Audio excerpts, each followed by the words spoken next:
The croissant that broke the morning. She didn't wake up planning to make an enemy over a croissant. She woke up late. That single fact, 5 minutes past the alarm she had triple-checked the night before, was enough to tilt the entire morning off its axis. Her phone buzzed again on the nightstand, the reminder she had set as backup screaming silently at her while she scrambled out of bed, hair tangled, heart racing. Today mattered. Today wasn't just another workday. Today was her first real chance to prove she belonged somewhere that didn't already assume she didn't. She pulled on the nearest clean clothes, smoothing wrinkles with frantic hands, whispering encouragement to herself in the bathroom mirror. You earned this. You deserve this. Don't let nerves show. Her reflection looked unconvinced. There was determination there, yes, but also exhaustion, the kind that came from years of being underestimated, from constantly having to be twice as prepared just to be taken half as seriously. By the time she stepped onto the street, the city was already awake without her. Traffic hummed. Shoes clicked on pavement. Coffee cups steamed in passing hands. Everyone else seemed to have their lives perfectly synchronized, while hers felt like it was already lagging behind. She checked the time again, calculating margins, rehearsing introductions in her head. She needed breakfast, something small, something quick, just enough to steady herself before the day officially began. That's when she saw the bakery. It sat on the corner like a promise. Warm light behind fogged glass. The faint smell of butter and sugar drifting into the street like a hand reaching out. She hesitated only a second before pushing the door open, the bell chiming overhead with deceptive cheer. Inside the world slowed. Golden loaves lined wooden shelves. Pastries gleamed under soft lights. The air was thick with warmth, the kind that made you forget stress for just a heartbeat. She stepped forward, eyes scanning the display, and that's when she saw it. The last croissant. Perfectly curved. Flaky. Golden. Sitting alone on the tray as if waiting for her specifically.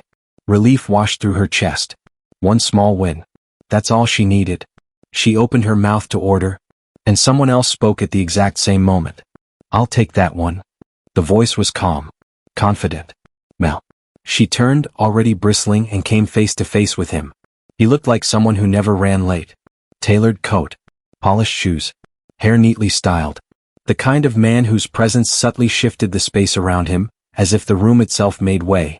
He held his phone in one hand, attention split, eyes flicking briefly from screen to croissant to her. Their gazes met. There was a pause. Just long enough to register each other as obstacles. Oh, she said quickly. I'm in a hurry, he interrupted, not unkindly but not apologetically either. I've been up since dawn. That croissant will do. Something inside her snapped, not loudly but decisively. So have I, she replied, straightening. And I saw it first. The baker behind the counter watched them with mild interest, arms folded, saying nothing. The man glanced at her more fully now, taking her in, his expression shifting ever so slightly, as if reassessing the effort required to deal with her. There are plenty of other options, he said.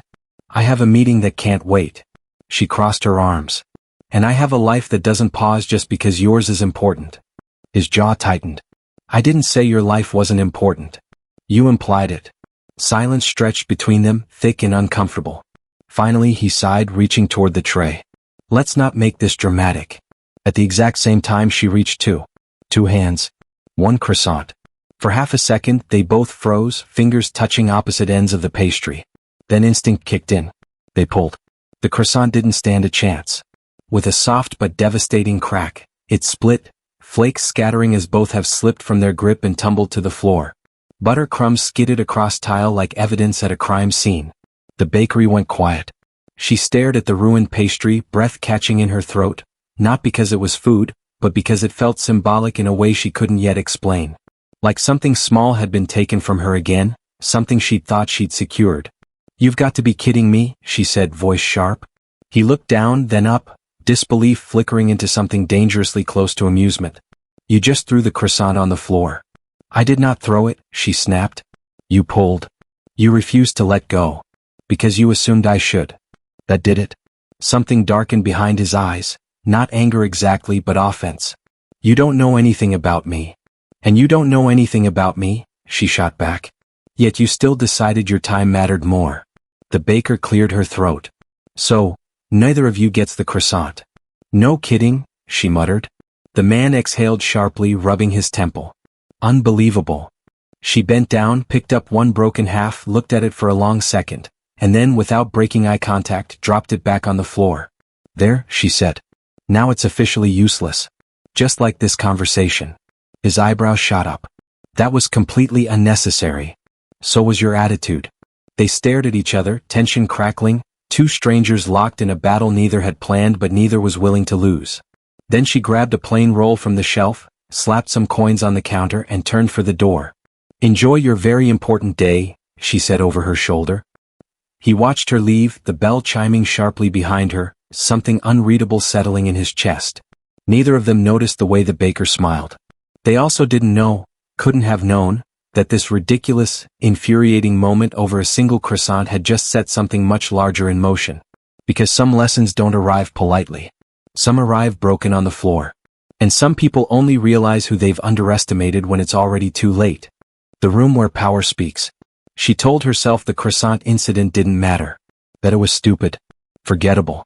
Just another strange interaction with a stranger who clearly thought the world revolved around his schedule. As she walked faster down the street, clutching the paper bag with the plain roll inside, she forced her breathing to slow. She had bigger things to focus on. Real things. A new job. A fresh start. A chance she couldn't afford to mess up. Still, her hands trembled. Not from hunger but from the familiar sting of being dismissed. Of being spoken over. Of being treated like an inconvenience instead of a person. She hated that something so small had managed to crawl under her skin, hated that the image of his calm, superior expression replayed in her mind like a scratched record. By the time she reached the building, the city had faded into background noise. Glass and steel rose above her, sharp and imposing. The kind of place where success lived behind security desks and polite smiles. She stopped for a second outside the revolving doors, adjusted her posture, lifted her chin. You belong here, she reminded herself. You didn't come this far to shrink now. Inside everything gleamed. Marble floors. Soft lighting. The quiet hum of money and power moving efficiently through hallways. People walked with purpose, suits tailored, voices controlled. No one rushed. No one looked unsure. She suddenly felt very aware of her shoes.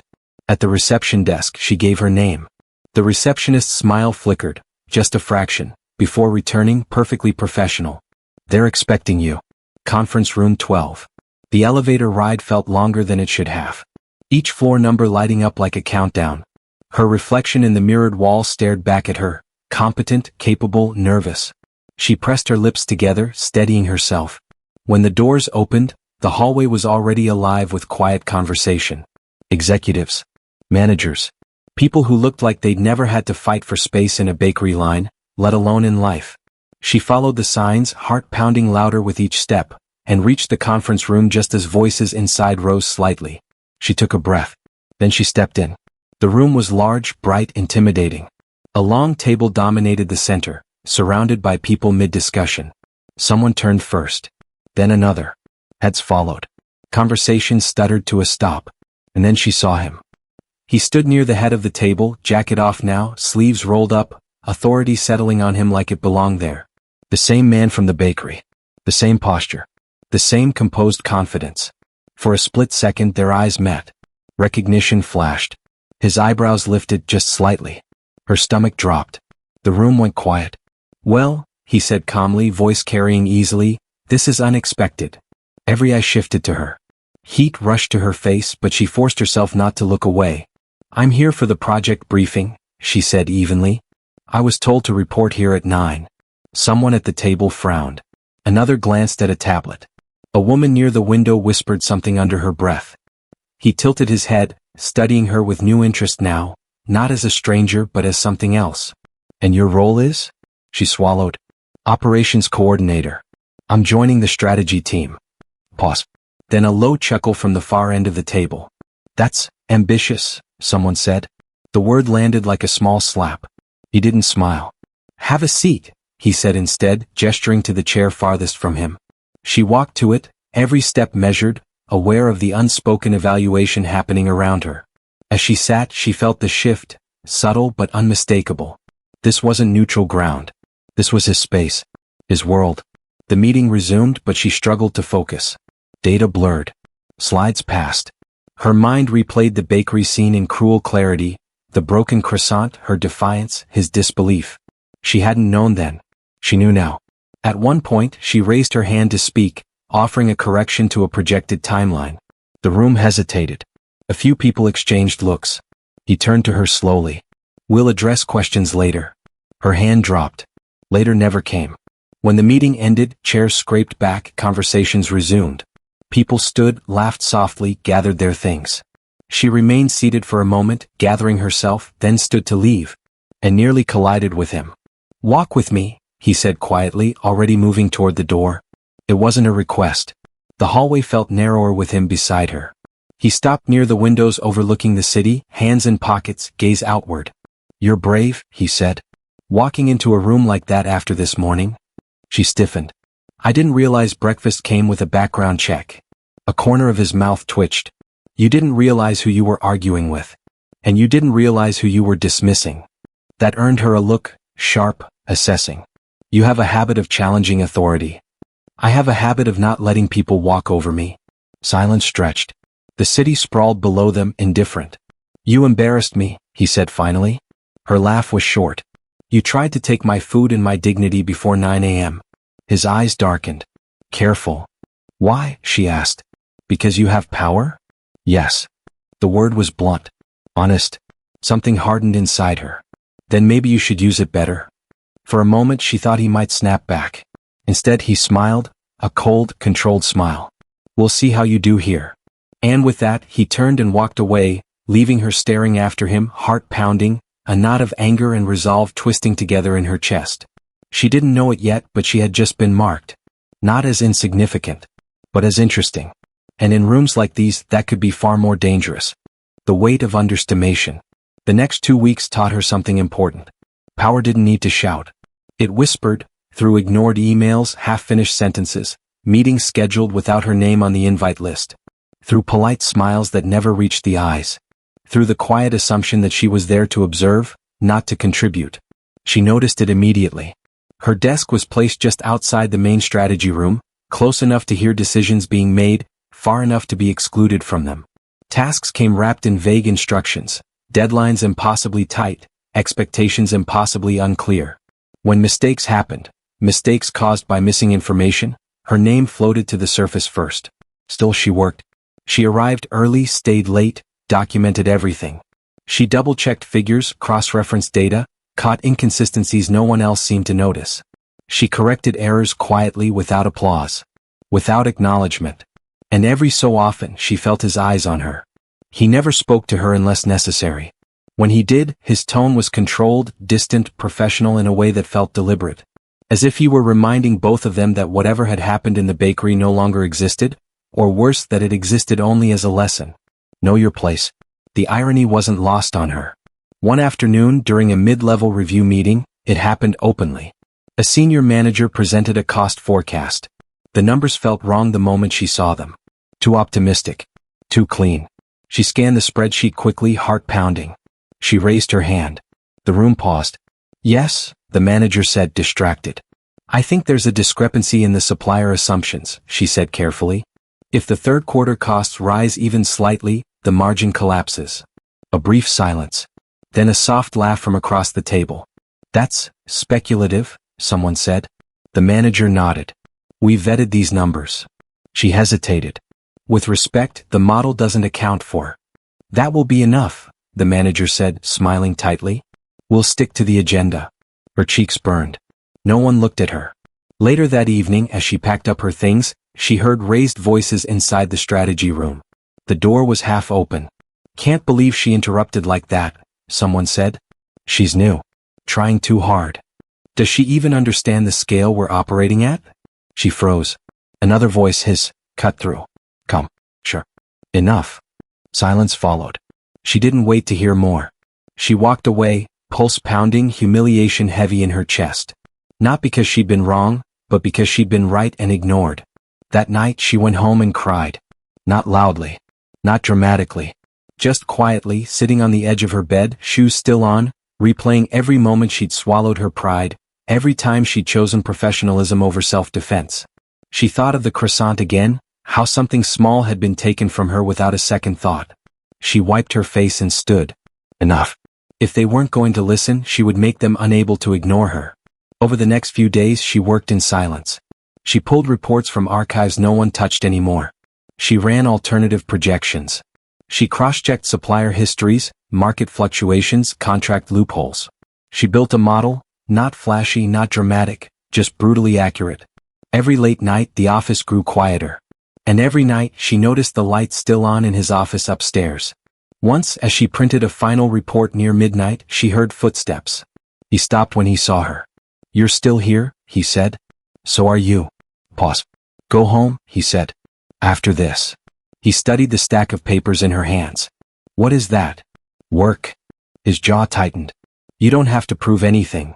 She met his gaze steady. "I know." And she walked past him. The presentation came the following Monday. The boardroom was full, executives, investors, advisors. This meeting mattered. Big decisions hinged on it. The same cost forecast was projected again, polished and confident. She sat at the far end of the table, hands folded, waiting. The manager spoke. The numbers rolled by. Then, "Hold on." The voice came from the head of the table. He leaned forward. "Before we approve this, I want to see an alternative scenario." The manager blinked. "Alternative?" He turned his head slightly. "You." Every eye swung toward her. Her heart slammed against her ribs. "Show them," he said. For a split second, the room held its breath. Then she stood. She walked to the screen, hands steady despite the electricity coursing through her. She connected her laptop. The first slide appeared, simple, clean, undeniable. "This is what happens if supplier costs increase by 3%, she said. "Which they historically do." Murmurs rippled. Slide after slide followed. Risks. Oversights. Consequences. The room shifted. Faces tightened. Pens stilled. Someone cursed under their breath. When she finished, silence filled the space like pressure. The board chair leaned back slowly. "Why wasn't this included before?"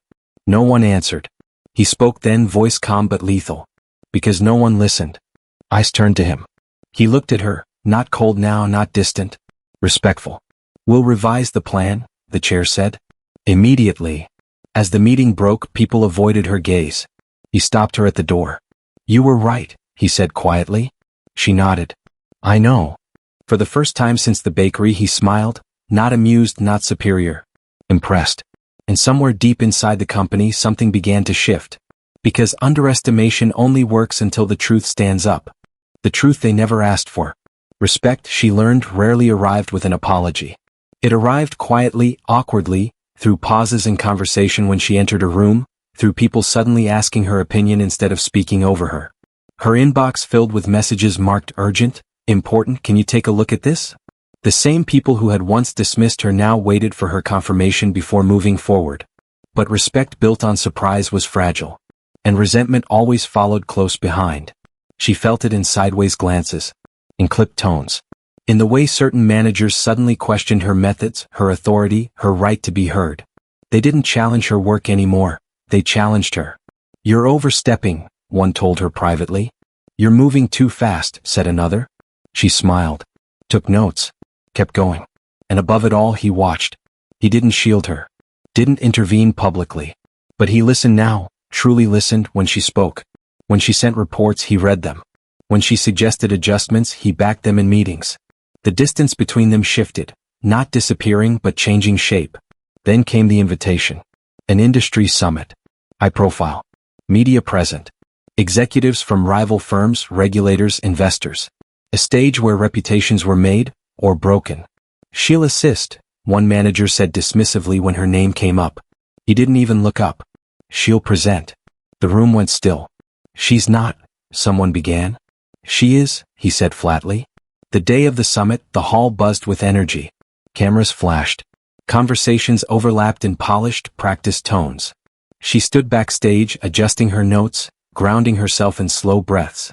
"You don't have to do this," he said quietly beside her. She looked up. "Yes, I do." He studied her face, calm, focused, unshaken. "They're not ready." Her lips curved faintly. "Neither was I." Once. When she stepped onto the stage, the lights were blinding. She began simply. Clear. Precise. No theatrics. No ego. She walked them through risks no one wanted to acknowledge. Solutions no one had bothered to explore. Data layered with lived understanding, Of systems that failed quietly, of consequences paid by people far from boardrooms. Halfway through, someone interrupted. "Forgive me," a senior figure said loudly, smiling thinly. "But what qualifies you to make these assessments?" The question wasn't curiosity. It was challenge. The room leaned in. She didn't rush her answer. "I've worked inside failing operations," she said. "I've rebuilt systems with limited resources. I've advised firms that couldn't afford mistakes, because they didn't have cushions." He frowned. "And before this role?" She met his gaze. "Before this, I ran logistics for non-profit supply chains across 3 regions. Crisis response. Disaster recovery. I turned collapsing operations profitable without cutting people loose." Murmurs spread. "And before that," she continued calmly, "I helped restructure my family's manufacturing business after it nearly collapsed." Someone laughed softly. "A family business?" "Yes," she said. "One that employs over 2,000 people." Silence. She clicked to the final slide. A name appeared. Her name. Alongside a company logo that several people in the room recognized instantly. Eyes widened. Whispers broke out. That business, the one some of them competed with, partnered with, studied, was hers. Not inherited lazily. Built back deliberately. The man who had questioned her leaned back slowly. "You didn't mention this." "I wasn't asked," she replied. The room erupted, not loudly but unmistakably. Power recalibrated in real time. Afterward, conversation shifted. Apologies appeared disguised as compliments. Invitations followed. Doors opened that had been closed without her knowing. Backstage, he found her standing alone. "You could have told me," he said quietly. "I wanted to see who listened without knowing." He nodded slowly. "And?" Her gaze met his. "Now I know." Later that evening, as the event wound down, she passed a small catering station. On a tray sat croissants. Golden. Perfect. She picked one up, smiled faintly, and took a bite. Some things, she thought, always came full circle. The things that fall and the things that rise. Power reveals people. Not when they gain it, but when they realize they never truly had it. The days following the summit felt different. Not louder. Not dramatic. Just altered. The building looked the same. The halls echoed the same footsteps. But the way people spoke to her changed. The way they paused when she entered a room changed. The way they chose their words around her changed. No one laughed at her ideas anymore. No one interrupted her mid-sentence. And no one questioned her presence. The managers who once dismissed her now asked for meetings. The same executives who had rolled their eyes weeks earlier now nodded thoughtfully when she spoke. Respect, real respect, settled in not because she demanded it but because she had made it unavoidable. But karma wasn't finished yet. It never rushes. It waits until the lesson can't be ignored. The revised strategy rolled out fast. Suppliers renegotiated. Risks mitigated. The company avoided a loss that would have cost millions, and reputations. Praise trickled upward, and soon the credit trail led back to her analysis, her model, her insistence on being heard. And that's when the resentment cracked. The same senior manager who had silenced her in that early meeting called for a review. "A process concern," he said. "A question of transparency." His tone was polite, practiced, but his eyes carried something sharp. The meeting room filled. She sat calmly at the table, hands folded, spine straight. Across from her, he cleared his throat, already sweating. "We need to discuss how certain information was withheld," he began. "It's been brought to my attention that background details were omitted." She waited. He gestured vaguely. "Your external interests." The room turned quiet. He spoke again louder. "Some might see that as misleading." That's when he stood. "I asked her not to disclose it," he said. Every head turned. His voice was steady, unemotional, final. "She was evaluated on her work, not her name," he continued. "Exactly as it should be." The manager opened his mouth, then closed it. "You had the data," he added. "You ignored it. That's not her failure." Silence crushed the room. The review ended there. 2 weeks later, the manager resigned. Officially, it was for personal reasons. Unofficially, everyone understood. She never celebrated. She didn't need to. One evening, long after most of the office had emptied, she stood by the window overlooking the city. Lights stretched endlessly below, lives unfolding without knowledge of the small battles fought above them. He joined her quietly. "You were right," he said. "About more than the numbers." She looked at him. "About respect?" He nodded. "About humility." They stood in silence for a moment. I didn't ask for special treatment, she said softly. I just wanted to be seen. He turned toward her fully. And I didn't realize how often I'd stopped seeing people. She studied his face, not the authority, not the power, but the man beneath it. The one who had learned something uncomfortable. Something permanent. You changed, she said. So did you, he replied. You just didn't have to learn it the hard way. He hesitated, then reached into his jacket pocket and pulled out a small paper bag. She raised an eyebrow. He opened it. Inside was a croissant. Perfect. Warm. Untouched. I thought, he said quietly, you might want the first one this time. She stared at it for a second. Then she laughed. A real laugh. Free. Unburdened. She took the croissant, broke it in half and handed one piece back to him. Some lessons, she said, are better shared. He accepted it. And in that small, ordinary moment, no boardroom, no audience, no applause, the balance finally settled. Because karma isn't about revenge. It's about revelation.